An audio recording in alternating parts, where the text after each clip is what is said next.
Irmãos, nós estamos caminhando na exposição do livro 1 de Salmos. Hoje estamos no Salmo 26. Peço que você deixe a sua Bíblia aberta. Antes de lermos o texto, é importante refletirmos sobre a ideia de que em todo momento buscamos redenção, em todo tempo. De alguma forma, o ser humano ele busca encontrar redenção em lugares, em coisas, e a maioria das atrocidades, das dificuldades que encontramos na busca dessa realização, nos leva ao entendimento de que o homem está provido de mal e que ele não consegue se redimir por si mesmo e nem encontrar isso a não ser em Cristo Jesus. Toda a nossa dignidade é vista nas mais variadas relações materialistas, pessoais, subjetivas, mas a grande verdade é que a redenção só pode ser encontrada em Jesus Cristo. E eu peço que vocês me deem licença para a leitura de uma parte de um texto.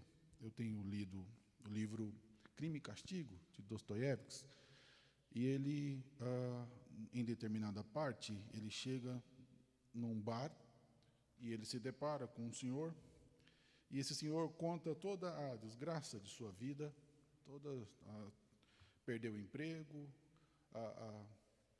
a filha tem que se prostituir, incentivada pela própria madrasta, e ele havia recuperado o emprego, mas agora ele volta, e o dinheiro que a filha ganhava com a prostituição, ele rouba essa filha, e furta esse dinheiro, e então ele vai, se entrega ao bar, volta lá, pede mais dinheiro para ela, e ele estava ali se gabando naquele momento, contando toda essa história, e então o dono do bar, menospreza-o, diz que ele deveria ser ridicularizado, que para ele não há redenção, e aí ele diz uma certa frase que me chamou muita atenção, um pouquinho do texto, em resposta à ridicularização que todos ali do bar estavam dando daquela circunstância. Ele chega e diz assim: chegará naquele dia, o último dia, e perguntará: e onde está a filha que se sacrificou pela madrasta má e tísia e pelos filhos pequenos de outra mulher? Onde está a filha que teve pena do pai mundano, bêbado, obsceno, sem se horrorizar com a sua bestialidade? E dirá: venha, eu já lhe perdoei uma vez. Perdoei uma vez. Também agora perdoarei seus muitos pecados, porque você amou muito. E vai perdoar a minha Sônia. Vai perdoar. Eu sei que vai perdoar. Agora há pouco, quando eu estive com ela, eu senti isso no coração. Vai julgar a todos, os bons, os maus, os sábios, os mansos, e quando tiver atendido todos, então vai nos convocar. Apresentem-se vocês também, apresentem-se bêbados, apresentem-se fracotes, apresentem-se desavergonhados, e todos nós vamos nos apresentar sem ter vergonha, e ficaremos de pé.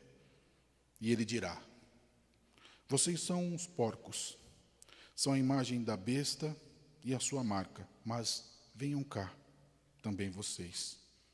E os sábios vão clamar, os sensatos vão clamar: Senhor, por que acolheste estes? E ele dirá: eu os acolho, sábios, eu os acolho, sensatos, porque nenhum deles se considerou digno. E vai abrir para nós seus braços, e vamos nos arrojar no chão, e vamos começar a chorar, e compreenderemos tudo. Então compreenderemos tudo, e todos compreenderão. E ela também vai compreender: Senhor, venha o teu reino. Essa expressão de tamanho desespero colocada aqui, numa perspectiva de que a redenção ela é possível tão somente pela pena que sentimos de nós mesmos. Será que o sentimento que temos é capaz de necessariamente nos colocar diante de Deus numa condição de recebermos alguma coisa simplesmente pelo ato de sabermos que somos indignos? Parece-me que o que ele nutre aqui é tão somente uma ideia de que essa redenção vai chegar porque ele é pobre, porque ele não tem condição alguma, e ele sabe disso, e simplesmente por ocupar essa condição, esse ato já justifica suas atitudes obscenas e atitudes absurdas diante da realidade da vida. Olha, isso não é tão distante de um sentimento geral de pena que somos tendenciosos a sentirmos de nós mesmos, onde buscamos a redenção na nossa inferioridade, ou na nossa pequenez, ou seja, lá onde nós colocamos. Mas eu quero te convidar a ler o Salmo 26 comigo e nós observarmos adequadamente onde está a nossa redenção. Observarmos adequadamente onde podemos encontrar uma oração autêntica diante de alguém que reconhece que está diante do seu Senhor e do seu Salvador. Salmo 26. Faz-me justiça, Senhor, pois tenho andado na minha integridade e confio no Senhor sem vacilar. Examina-me, Senhor, e prova-me, e sonda o meu coração e os meus pensamentos, pois a tua misericórdia tenho adiante dos olhos e tenho andado na tua verdade. Não me tenho assentado com gente falsa e com os hipócritas não me associo. Detesto a assembleia dos malfeitores e com os ímpios não me assento. Lavo as mãos na inocência e assim andarei, Senhor, ao redor do teu altar, para entoar com voz alta os louvores e proclamar todas as tuas maravilhas. Eu amo, Senhor, a habitação de tua casa e o lugar onde a tua glória reside. Não colhas a minha alma com a dos pecadores, nem a minha vida com a dos sanguinários, em cujas mãos há crimes e em cuja mão direita está cheia de subornos. Quanto a mim, porém, ando na minha integridade. Livra-me e tem compaixão de mim. O meu pé está firme em terreno plano. Nas congregações bendirei o Senhor. Queridos,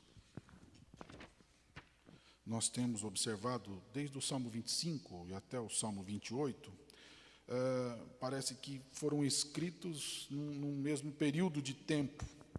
E alguns pontos são semelhantes nesses salmos, como uma acusação imerecida, que o salmista recebe constantemente, uma oposição dos seus inimigos, que não são identificados, a lealdade consistente que ele tem ao Senhor, oração por vingança e a libertação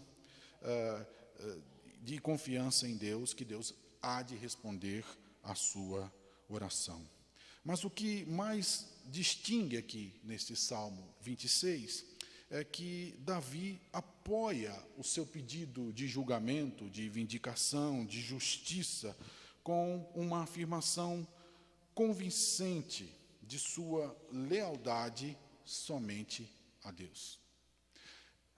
Por mais que alguns termos sejam tão fortes, parece que ele está se não lermos tão atentamente, se apoiando talvez na sua própria integridade, ou na sua benignidade, ou naquilo que ele faz adequado, mas se olharmos atentamente o texto, nós veremos que o salmista está sofrendo e que ele se apoia inteiramente nos atos do Senhor. Toda a sua condição de se aproximar diante de Deus e de rogar justiça, de rogar um julgamento justo diante dessa lide, está voltado na própria ação de Deus, naquilo que Deus fez por ele. Ele não está negando em nenhum momento que ele é pecador, por mais que ele afirme o seu compromisso com Deus, mas toda a intenção do seu coração está voltada a cumprir a vontade de Deus. Nós conhecemos Davi, nós conhecemos o seu contexto.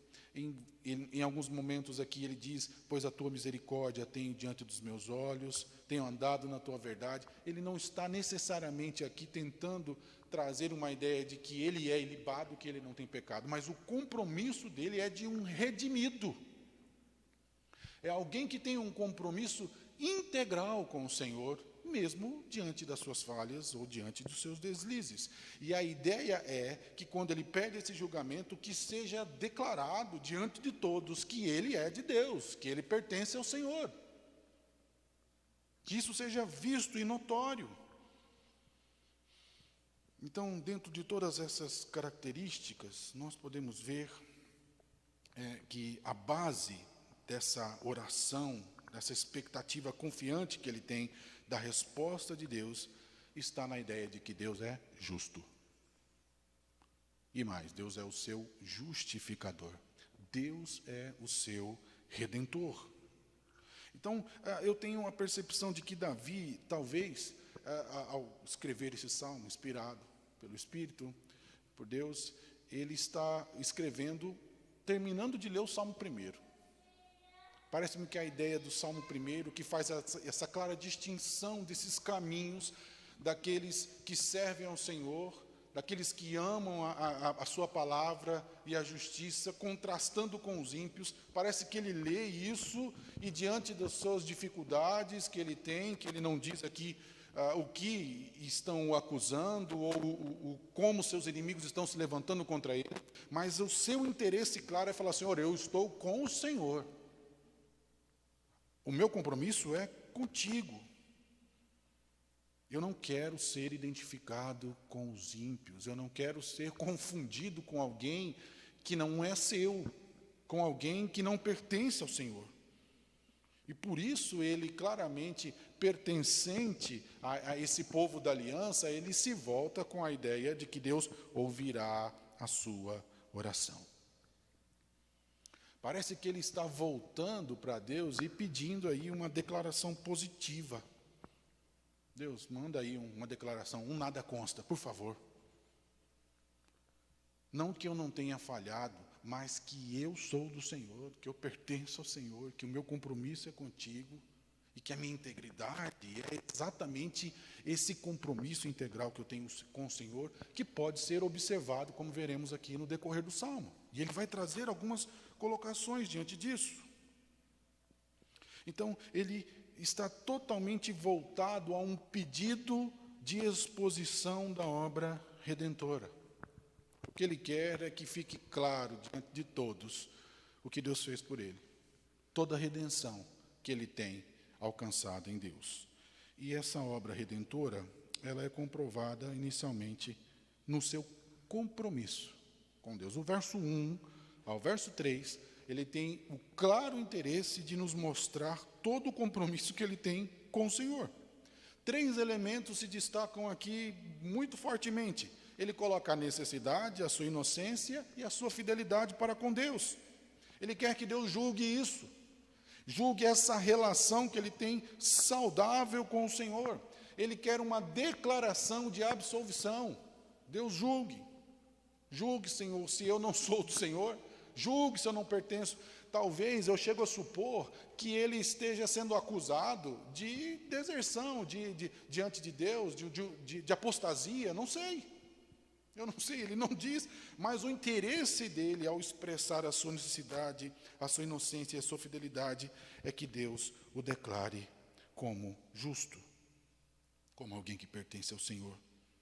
E é uma oração tão clara que fique destacado, então, dentro dessa petição: Deus, examine o meu coração, justiça, eu tenho andado com integridade, eu confio no Senhor sem vacilar. Examine-me. Ele vai usando essas expressões: prova-me. Toda essa ideia desse ato é que a ira de Deus não caia sobre ele, para que ele não seja confundido com os ímpios. Parece-me que dentro desse contexto há uma assembleia, nós vamos chegar lá, há uma assembleia de santos, e dentro dessa assembleia há outra assembleia. Dentro dessa Assembleia de Santos, há uma outra Assembleia que não é de santos, que não são dos santos. Não é uma Assembleia que adora ao Senhor e que tem o Senhor como Deus. E ele quer que ele não seja confundido com esses opositores do Senhor. Em suma, a grande preocupação dele aqui, por mais que ele cite esses adversários, é que Deus se destaque isso e que ele receba esse veredito de aprovação divina. O que ele está preocupado é que Deus dê essa aprovação, que fique exposto isso diante de todos. Por isso, essa confiança para esse julgamento não é baseado na sua inocência, mas sim na sua fidelidade para com Deus. Quando ele vai dizendo, tenho andado na minha verdade, mas e confio no Senhor sem vacilar.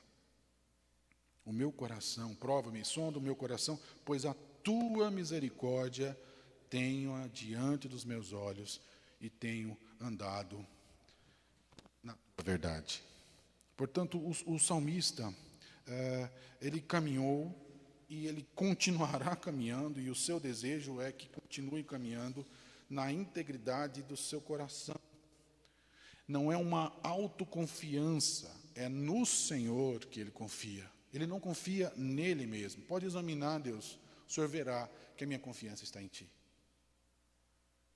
O Senhor verá que essa estabilidade que eu estou arrogando diante de todos não é fruto tão somente da minha bondade ou da minha integridade, mas eu sou íntegro, eu sou feito assim, porque eu confio no Senhor, porque a sua verdade, eu tenho andado na sua verdade, é naquilo que o Senhor revelou. E por isso eu estou e sou assim, porque a confiança dele está no Senhor. Por isso ele vai voltar no versículo 12 e vai também fazer uma menção, igualmente ao verso 1. Mas eu queria que ficasse bem claro diante de nós somos redimidos em Cristo. A nossa necessidade, redenção e perseverança estão fundamentadas inteiramente em Cristo. Aqui me parece claro que Davi tinha a convicção de que qualquer exame, teste, prova, tudo que fizesse, constataria claramente que ele pertence a Deus. Seus atos comprovam que o seu compromisso autêntico é com o Senhor. Então, o julgamento que Davi pede é essa declaração desse compromisso. Ele não está aqui tentando se defender ou defender que não tem pecado, mas ele quer defender claramente que ele é do Senhor, que ele pertence ao Senhor, que ele entende o que Deus tem feito. Então, se Deus o julgar, atestará que ele pertence a Deus. E isso deve ser exposto diante dos seus inimigos. Por isso é tão claro para nós, como redimidos em Cristo, olharmos para a redenção que temos nele e observarmos na nossa vida e no nosso compromisso e nos nossos atos esse compromisso evidente que temos.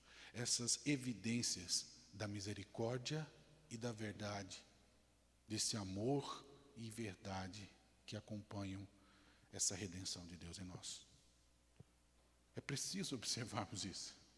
Se somos redimidos, nós temos um compromisso com isso. É uma evidência clara de que amamos o Senhor, de que Ele está em nós, independente de acusação que sofremos. Nós amamos o Senhor e o nosso compromisso é com Ele. E é por isso, de tanto afirmar esse compromisso com o Senhor, que Ele se levanta diante desse julgamento para mostrar que Ele não se associa com os ímpios, que Ele odeia a assembleia dos ímpios, que o seu compromisso é integralmente com o Senhor. E é por isso que do verso 4, 5, 9 e 10, ele usa desse tempo todo para destacar que essa obra redentora é comprovada nessa relação que ele tem com os ímpios. Deus, que fique claro isso. A sua devoção ao Senhor nutre nele um ódio ao mal. Por isso ele diz, não se assenta. Tá? Por isso que eu faço muita menção ao Salmo 1, quando o Salmo 1 não se assenta na roda dos escarnecedores, antes o seu prazer está na lei do Senhor. Vemos claramente aqui que ele não se assenta com uma ideia de que todo o seu pensamento, toda a sua vida, toda a sua ideia é de que ele deve viver integralmente a esse Deus, se dedicar a Ele, e tudo que é oposto ao Senhor causa asco a ele. Por isso, esses iníquos aqui são descritos por vários sinônimos. Não me tenha assentado com gente falsa, e com os hipócritas não me associo. Detesto a assembleia dos malfeitores, e com os ímpios não me assento. Ele está, homens enganadores, hipócritas, assembleia de malfeitores, tudo aquilo que é falso, que é sem valor, que é enganoso, que não é autêntico, que é oposição ao Senhor, que não é confiável. Ele está se afastando disso, porque a sua prioridade como um redimido é engrandecer, é louvar, e é adorar, e é se comprometer com a glória do Senhor. Então, essa palavra, os ocultos aqui, né, que são os hipócritas, aqueles que são aqueles cujos caminhos e motivos são ocultados dos outros. Eu não vejo uma hipocrisia, o nosso dilema de constantemente lutarmos para viver em santidade e agradarmos ao Senhor. Mas a grande hipocrisia que se destaca seria eu me utilizar de um pretenso compromisso com Deus para alcançar outro fim que não seja a glória de Deus. Aí sim, aí um problema. E ele não quer se assemelhar a estes da Assembleia dos Malfeitores. Há um forte contraste. Por isso ele usa essa expressão, a Assembleia dos Malfeitores, ele vai usar lá no final a Assembleia dos Santos, essa Assembleia do povo de Deus. E ele quer destacar todo esse contraste, porque ele quer viver dentro do povo de Deus, ele quer viver no meio desse povo, e ele quer que esse povo adore o Senhor. E dentro dessa Assembleia, desse povo que adora ao Senhor, ele sabe que existe uma outra Assembleia, que é oposição, e que se recusa a ser leal, uma assembleia apóstata a Yahvé. Então, olhando dentro dessa ideia, ele se recusa veementemente, em todo esse texto, a se associar com aqueles que são oposição ao Senhor. Isso também é um importante ponto para nós, porque nós vivemos numa ideia, num contexto de liberdade, num contexto onde as pessoas devem e podem se expressar da forma que querem, mas nós não deixamos de sermos súditos do Senhor, do Rei da Glória, e não devemos nos associar em nome de qualquer política de boa vizinhança àquilo que é opróbrio diante do Senhor, e aquilo que Deus não considera adequado aos seus filhos. Nós não somos rebeldes ao Senhor. Não somos como lá no verso 9 e verso 10. Não colhas a minha alma com a dos pecadores, nem a minha vida com a dos sanguinários, em cujas mãos há crimes e em cujas mão direita está cheia de subornos. Ele volta à ideia aqui, gastando esses versículos todos para nos mostrar tão somente essa reflexão de que ele não é um destes que se opõem ao Senhor.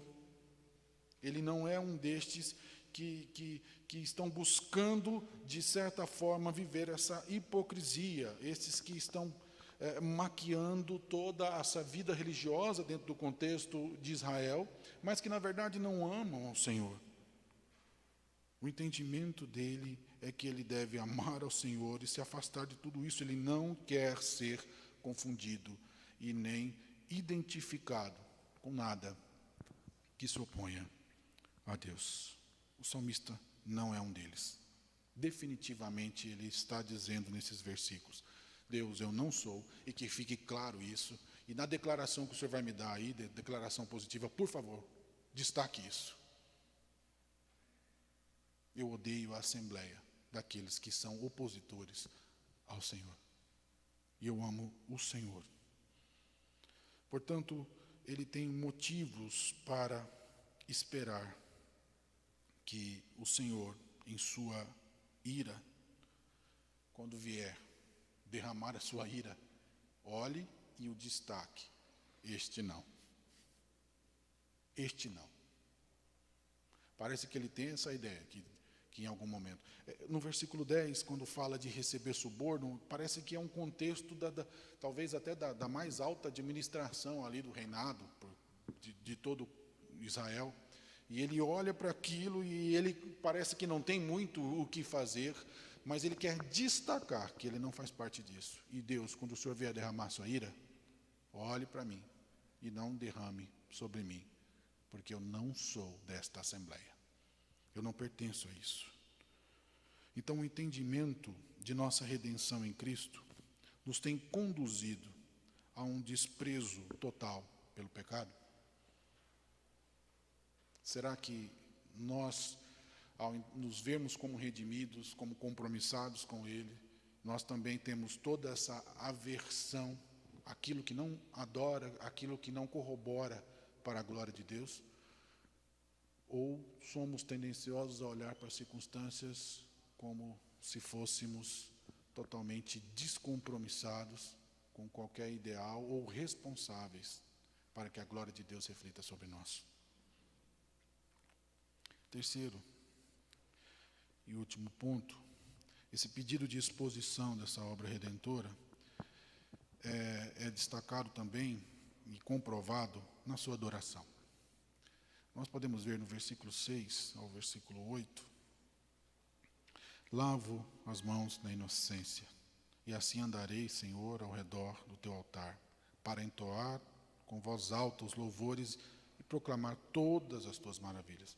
Eu amo, Senhor, a habitação da tua casa e o lugar onde a tua glória reside.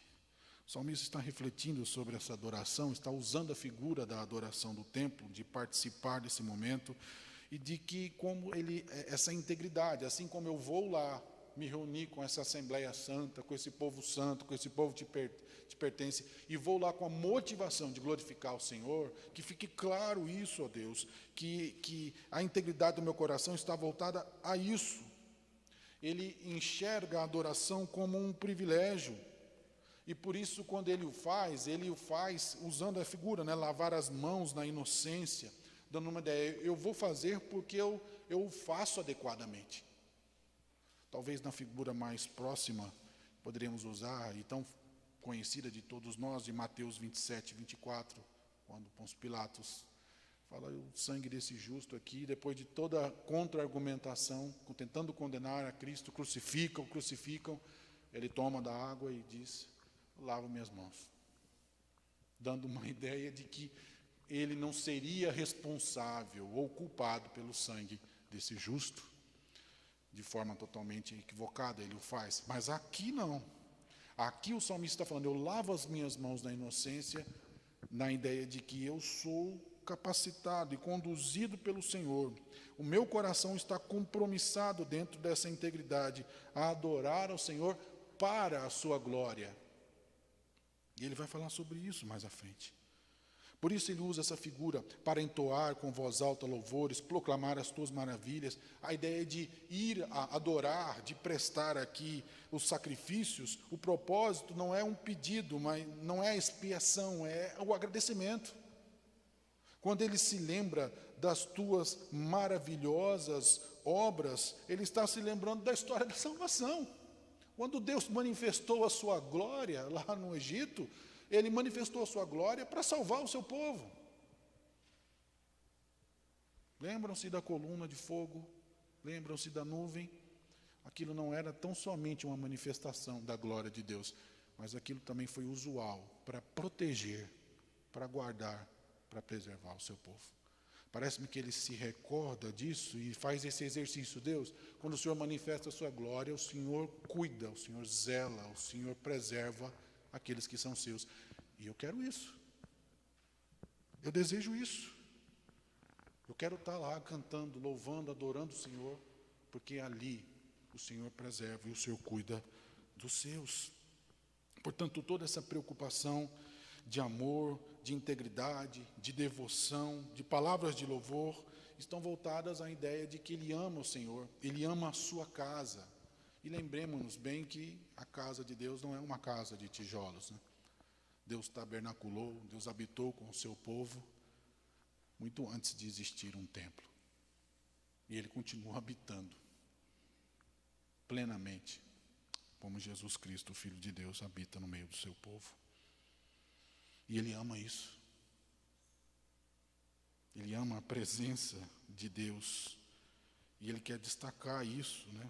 Toda essa glória de Deus habitando, zelando e cuidando do seu povo.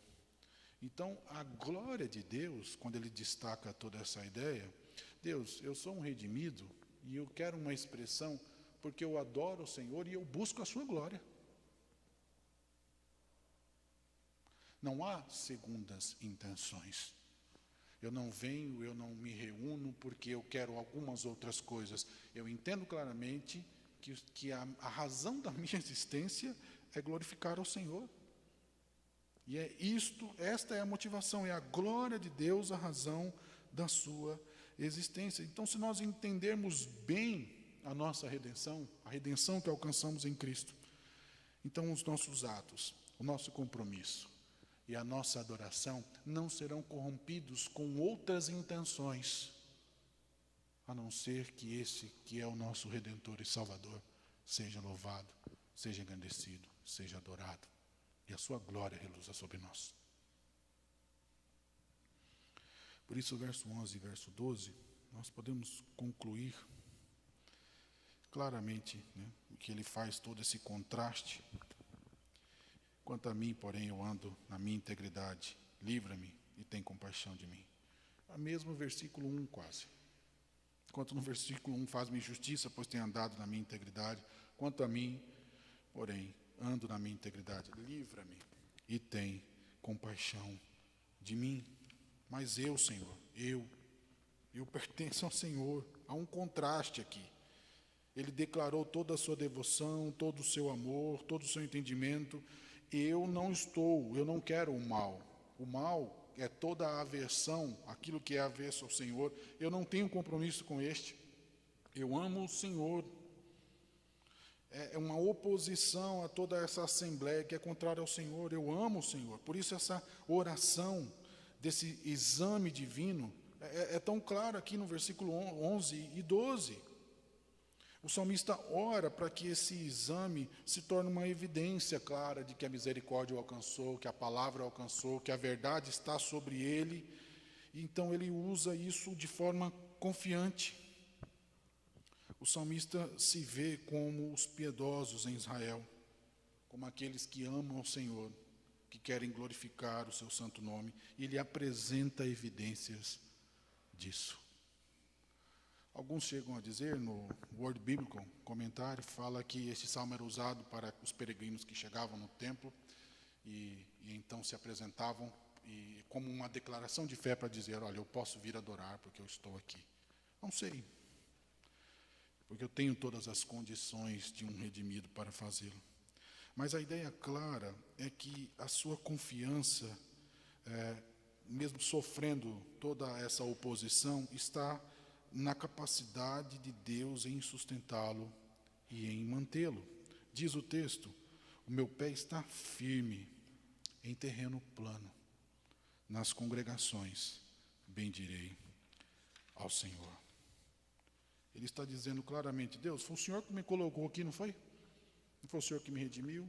Não é a sua verdade, não é a sua misericórdia que está sempre diante dos meus olhos, é o Senhor que me estabeleceu, então eu estou firme. Estou firme porque o Senhor está me sustentando, é onde o Senhor tem me colocado. E toda essa firmeza, claramente, nos dá a ideia da certeza da salvação, aquilo que Deus começou, Ele completa plenamente, como também a perseverança dos santos. Eu vou chegar lá, não pelos meus méritos, não pela minha virtude, mas eu vou chegar por aquilo que o próprio Deus fez, pelo próprio chamado dele. Eu confio no Senhor. Pode sondar o meu coração. Eu confio no Senhor. A sua misericórdia está sempre diante dos meus olhos. E se eu estou no Senhor, eu estou firme, eu estou pronto. E eu sei que eu vou chegar no último dia, eu posso confiar, porque eu sei que é o Senhor que está fazendo tudo isso. Portanto, amados, quem fez justiça por você? Quem fez? É você que se justifica diante de Deus? Quem te julga? Como você se apresenta diante de Deus? Confiado em quê? Por que você vai lá? Mesmo num mundo multifacetado, só existem 2 caminhos. E como você comprova essa redenção que você tem em Deus? Seus atos? Seus atos comprovam que você pertence a Deus? Não estou falando de que não existe pecado, mas eu estou dizendo, mas os seus atos comprovam que você ama a Deus? Há um compromisso claro com isso? Com toda a sua vida, o que você pensa é adorar e bendizer ao Senhor, e por isso você se presta a adorar a Deus integralmente em tudo na sua vida? Há um compromisso de adoração que é de coração, ele é inteiro diante do Senhor? Irmãos, que a nossa compreensão de redimidos nos conduza à firmeza de nossos pés e toda a aspiração de estarmos nessa Assembleia de Santos, louvando e engrandecendo ao Senhor, no último dia e por toda a eternidade, seja a prioridade do nosso coração. Esse anseio de que o Senhor volte logo. Ele volte e olhe para nós e veja o sangue de Cristo. O próprio sangue derramado que nos redime, que nos perdoa, que nos purifica, que nos santifica, nos dando toda a condição de ouvirmos, filho amado, entra para o gozo do teu Senhor. E assim podemos viver toda a eternidade em louvor e adoração, plenos diante do nosso Senhor e do nosso Salvador. Que a nossa justificativa não seja como na ilustração citada, que você não tenha pena de você, porque o mundo já não tem. Que você não olhe para você tão somente e se sinta um miserável, um desgraçado, tão somente pelas circunstâncias que têm se passado, mas olhe para o seu Redentor, para o seu Salvador, Cristo Jesus, e nele nós encontramos toda a dignidade, toda a condição de nos portarmos e nos colocarmos de pé, porque assim Ele o faz, firmes, prontos a glorificar, a vivermos a razão da nossa existência, que é glorificar a Deus e gozá-lo para sempre. Amém? Senhor, eu quero te louvar e engrandecer pela sua bondade que nos tem alcançado, tem caminhado, está sempre diante de nós, o seu sustento. E como é pesado, ó Deus, levantarmos a nossa voz e dizer, Senhor, julga-nos, ó Deus. Mas nós sabemos que pelos méritos de Cristo, nós assim podemos fazê-lo, com toda a confiança. E sabemos, ó Deus, que agora o Senhor tem transformado a nossa vida e nos conduzido para expressarmos toda a nossa adoração, todo o nosso compromisso dos nossos atos, toda a nossa firmeza no entendimento de que pertencemos a Ti. E que o nosso desejo é louvar e engrandecer o Senhor. Que a glória do Senhor reluza sobre nós. Santo Deus, perdoa-nos, porque por muitas vezes, ó Deus, temos vacilado. Temos, ó Deus, envergonhado o Seu nome. E temos, ó Deus, desonrado esse compromisso e tudo isso que o Senhor tem feito diante de nós. Perdoa-nos, ó Deus, e como igreja santa, perfeita, esses traços da redenção sejam claros, evidentes na sua igreja, no seu povo, para a honra e glória do Senhor, em nome de Jesus. Amém.